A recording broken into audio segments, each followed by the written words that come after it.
Hello, everyone. My name is Blue Lin, and thank you, Khai, for this opportunity to present our work on designing context-aware, hands-free interactive assistants.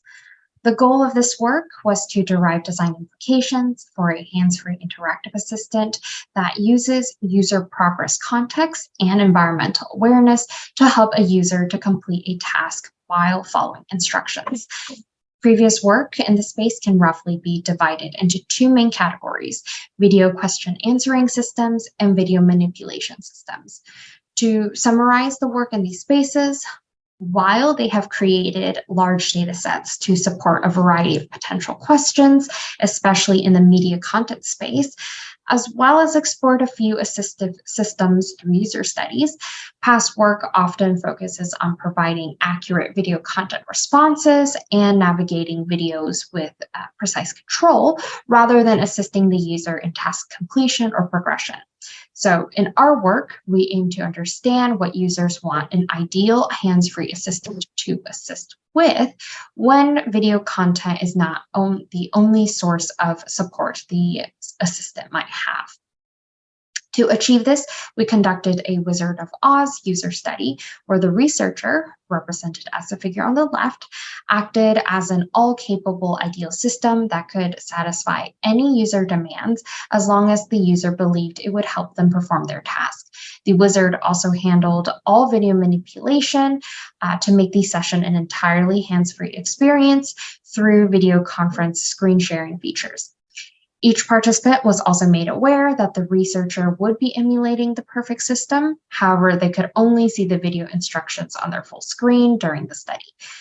To respond to any participant interactions, the wizard also had another search engine window and the detailed written recipe open on the side of their screen to get back to the user with more accurate responses. In all, we recruited 30 participants in the United States and Canada.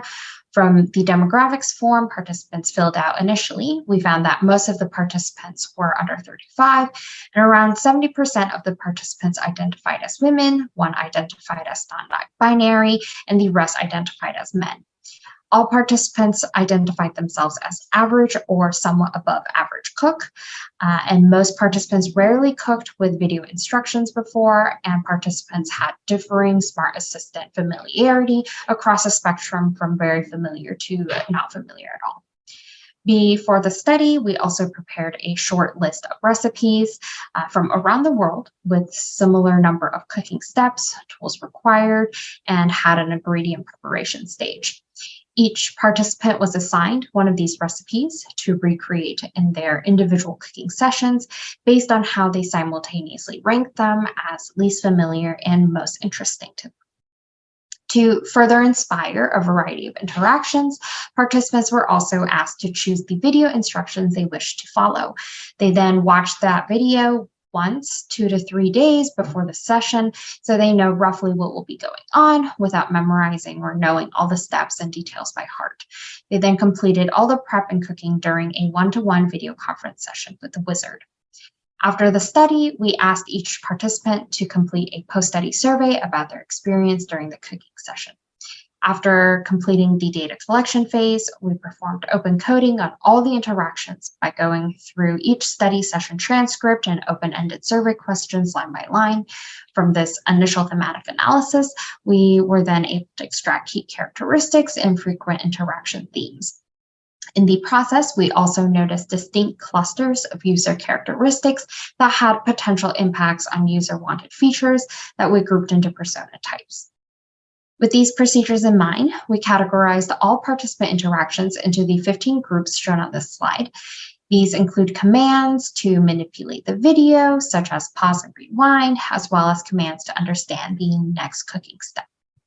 We then coded different queries initiated by each participant, and we found that a participant's cooking expertise, cooking style, and assistant perception can all affect how they interact with the assistant.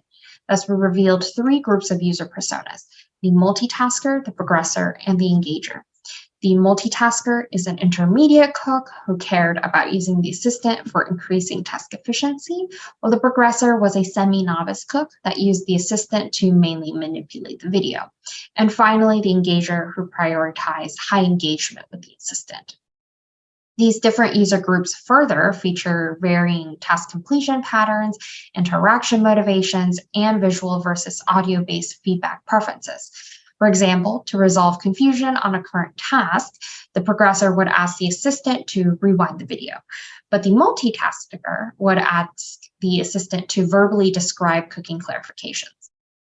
On the other hand, regardless of their semantics or intentions, participants almost always initiated queries temporally within similar parts of the cooking step. For example, participants almost always initiated a query right after they watched step instructions shown in the video and right before they begin the current task. This brings us to understanding the kind of context that the participants want the assistant to also understand. So we found 4 types, the first of which was unsurprisingly video content, such as what the next step shown in the video was. However, participants also asked domain-specific queries that were not covered by any video content or its metadata. These often included tips and jargon for difficult steps and ways to personalize to their needs, such as dietary restrictions and serving size. Participants also were interested in asking the assistant for information related but not specific to the cooking task, such as ways to handle leftover and food hygiene after the task was complete. Finally, there were also queries that required the assistant to not only have search engine-like capabilities, but also have an environmental awareness of the participant space as well. The participants wanted the assistant to synthesize the sounds, visuals, and smells of their kitchen to give feedback on their task performance. With these findings in mind, we provide some design applications. These include analyzing specific factors to build user profiles for better personalization and taking advantage of the shared query patterns and strategies as a baseline to align the assistant to where the user is currently in their task progression. The second is accounting for both domain and non-domain specific query answers. However, we also acknowledge that future designers might want to reflect on the trade-offs between an assistant that has this breadth of information that might require immense historical information to account for different tasks and context switches, and then an assistant that has a depth of task information with some supplementary information, but might require expensive upkeep and are restricted to those handpicked by developers. Then there's finally augmenting both the assistant's visual and auditory feedback.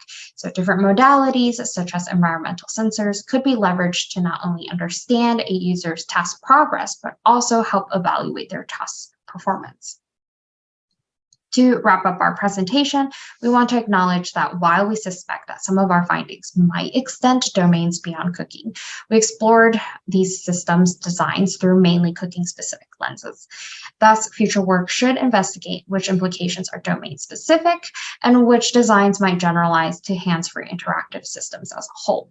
So, for example, cooking consists of many timed interwoven subtasks that involve a variety of objects and procedures. Thus, our temporal alignment findings may not be applicable to more linear tasks. However, designers of non-cooking assistants might still be able to leverage our method of visualizing alignment timing and query strategies to build context-aware flows for their specific task.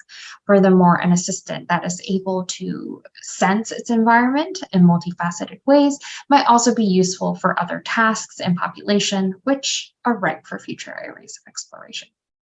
That wraps up our presentation. Thank you very much. We welcome any questions.